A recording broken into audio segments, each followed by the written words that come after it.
তো চলুন আজকের এই বিশ্লেষণে সরাসরি ঢুকে পড়া যাক। আজ আমরা ল্যাংস্টন হিউজের লেখা চমৎকার একটা কবিতা নিয়ে কথা বলবো, আই টু। এর একটা ফ্রি ভার্স বা মুক্ত ছন্দের কবিতা, কিন্তু এর আত্মবিশ্বাস আর আশাবাদ বলার মতো না। আমরা শুধু শব্দগুলোর ওপর দিয়ে যাব না, বরং এর গভীরে লুকিয়ে থাকার সমতা আর পরিচয়ের একটা দুর্দান্ত বার্তা খুঁজে বের করার চেষ্টা করব। কবিতাটার আসল ফ্লেভারটা ধরতে হলে আমাদের একটু পেছনের দিকে তাকাতে হবে। সালটা ১৯২৬। এটা কিন্তু নিছক কোনো সংখ্যা নয়। ভাবুন তো, এমন একটা সময় যখন আফ্রিকান আমেরিকানরা পদে পদে চরম বৈষম্যের শিকার হচ্ছেন, আর ঠিক সেই সময় দাঁড়িয়ে এমন একটা কবিতা লেখা হচ্ছে যেখানে একেবারে বুক ফুলিয়ে সমান অধিকারের দাবি করা হয়েছে। ব্যাপারটা সত্যিই অভাবনীয়, তাই না? এই সালটা আমাদের মনে করিয়ে দেয় যে ঘুটঘুটে অন্ধকারের মধ্যেও কিভাবে আশার আলো জ্বালানো যায়। কবিতার একদম প্রথম লাইনটাই একবার শোনা যাক। আমিও আমেরিকার গান গাই। এই কথাটা শোনার সাথে সাথেই কিন্তু একটা অদ্ভুত শ্রদ্ধা আর আত্মবিশ্বাস টের পাওয়া যায়। প্রথম শব্দটা থেকেই কথক একটা দারুণ গর্বের সুর তৈরি করে ফেলেছেন। তিনি খুব পরিষ্কারভাবে বুঝিয়ে দিচ্ছেন যে হ্যাঁ, এই দেশের উপর তারও সমান অধিকার আছে। তিনি কোনো বহিরাগত নন, বরং এই দেশের একেবারে অবিচ্ছেদ্য একটা অংশ। পর্ব ১, আমেরিকার কণ্ঠস্বর। পর্ব ২, রান্নাঘরে পাঠানো হলো। এবার এই কথাগুলো একটু মন দিয়ে শোনা দরকার। আমি হলাম কৃষ্ণাঙ্গ ভাই। মেহমান এলে তারা আমাকে রান্নাঘরে খেতে পাঠায়। এখানে কবি কিন্তু শুধু আক্ষরিক অর্থে আড়ালে রাখার কথা বলছেন না, রূপক অর্থে সমাজের মূল স্রোত থেকে ছিটকে পড়ার বা বলতে পারি প্রান্তিকীকরণের একটা ভয়ঙ্কর বাস্তব চিত্র তুলে ধরছেন। মেহমান বা বাইরের মানুষের সামনে কাউকে এইভাবে লুকিয়ে রাখা মানে তো আসলে তার অস্তিত্বটাকেই অস্বীকার করা, তাই না? তো সবচেয়ে জরুরি পয়েন্টটা হলো, এখানে সেই সময়ের অন্যায়ের আচরণ আর অসমতা একেবারে চোখে আঙুল দিয়ে দেখানো হয়েছে। কথককে মূল ঘর থেকে সরিয়ে যেভাবে রান্নাঘরে পাঠানো হচ্ছে, সেটা আসলে আফ্রিকান আমেরিকানদের প্রতি সমাজের বৃহত্তর বৈষম্যেরই একটা প্রতীক। এটা এমন একটা রূঢ় বাস্তবতা যেখানে অধিকার বলতে কিছুই ছিল না, আর তাদেরকে ইচ্ছে করেই একেবারে আলাদা করে রাখা হতো। পর্ব ৩, হাসি এবং শক্তি। কিন্তু আমি হাসি এবং ভালো খাই এবং শক্তিশালী হয়ে উঠি। ভাবা যায় এই কয়েকটা শব্দের মধ্যে কি প্রচণ্ড শক্তি আর উচ্ছ্বাস লুকিয়ে আছে। কোনো ধরনের হতাশা বা মন খারাপের বদলে কথক এখানে ভীষণ আশাবাদী আর গর্বিত। হ্যাঁ, তাকে লুকিয়ে রাখা হয়েছে ঠিকই, কিন্তু সে এটাকে নিজের শারীরিক আর মানসিক শক্তির বিকাশের একটা নীরব সুযোগ হিসেবে কাজে লাগাচ্ছে। এটাকে বলে স্পিরিট। এখানে কিন্তু একটা দারুণ ধারাবাহিকতা আছে। প্রথমে হাসা, তারপর ভালোভাবে খাওয়া, আর সবশেষে শক্তিশালী হয়ে ওঠা। অবিচারের মুখে দাঁড়িয়ে মানুষের ঘুরে দাঁড়ানোর ক্ষমতার এর চেয়ে চমৎকার রূপক আর কি হতে পারে? এই যে অন্যায় আচরণ, এটা তাকে দুর্বল করতে তো পারেইনি, উল্টো টিকে থাকার আর সামনের দিনগুলোর জন্য আরও শক্তিশালী হওয়ার রসদ জুগিয়েছে। পর্ব ৪, টেবিলে একটি আসন।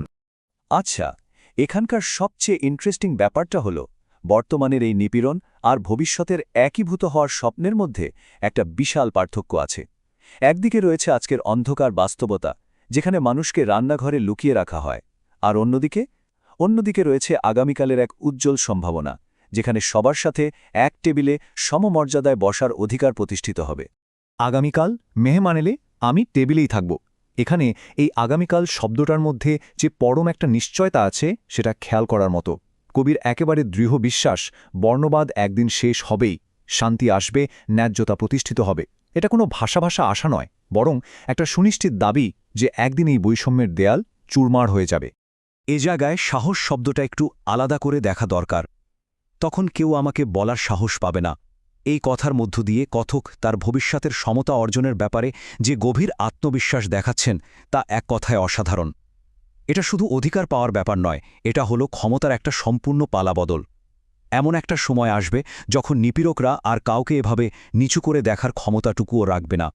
পর্ব ৫, সৌন্দর্য এবং লজ্জা।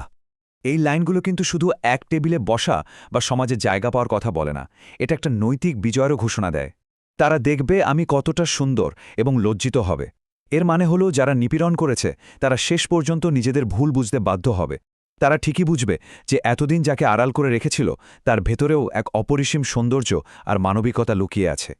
আগামীকালের এই যে রূপকল্প, এটা আসলে দুটো বড় জিনিসের নিশ্চয়তা দেয়। প্রথমত, এটা কৃষ্ণাঙ্গ ভাইটির ভেতরের সৌন্দর্য আর তার ন্যায্য অধিকারকে স্বীকৃতি দেয়।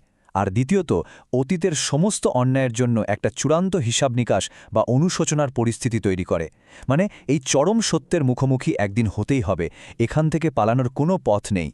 পর্ব ৬, অন্তর্ভুক্তির মূল ভাব। এবার এই মূলভাবগুলোর দিকে একটু চোখ বুলানো যাক। সমতা ও ন্যায্যতা, আশা ও আত্মবিশ্বাস, জাতিগত ঐক্য এবং নিজের পরিচয় বা অন্তর্ভুক্তি। আমরা এতক্ষণ রান্নাঘর থেকে মূল টেবিল পর্যন্ত যে একটা মানসিক আর সামাজিক যাত্রার কথা জানলাম, তার সাথে কিন্তু এই বিষয়গুলো সরাসরি জড়িয়ে আছে।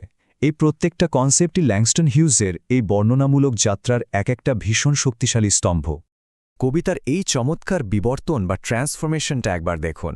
একদম শুরুতে বলা হয়েছিল আমিও, আমেরিকার গান, যেটা ছিল মূলত একটা কাজ বা অ্যাকশন। আর শেষে গিয়ে বলা হচ্ছে আমিও, আমেরিকা। এটা কিন্তু কোনো কাজ নয়, এটা হলো একটা পরম অকাট্য অস্তিত্বের ঘোষণা।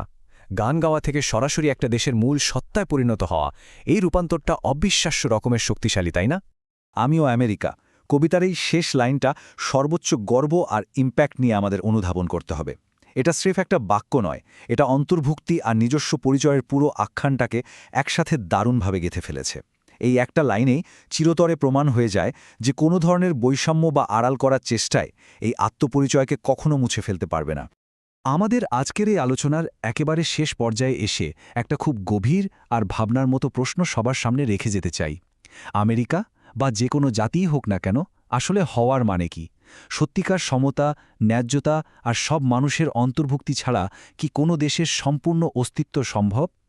ল্যাংস্টন হিউজের এই কবিতাটা আমাদের ঠিক সেই আত্মোপলব্ধির দিকেই ঠেলে দেয়। আশা করি আজকের এই বিশ্লেষণ সমতা আর পরিচয়ের আসল অর্থ নিয়ে নতুন করে ভাবতে সাহায্য করবে।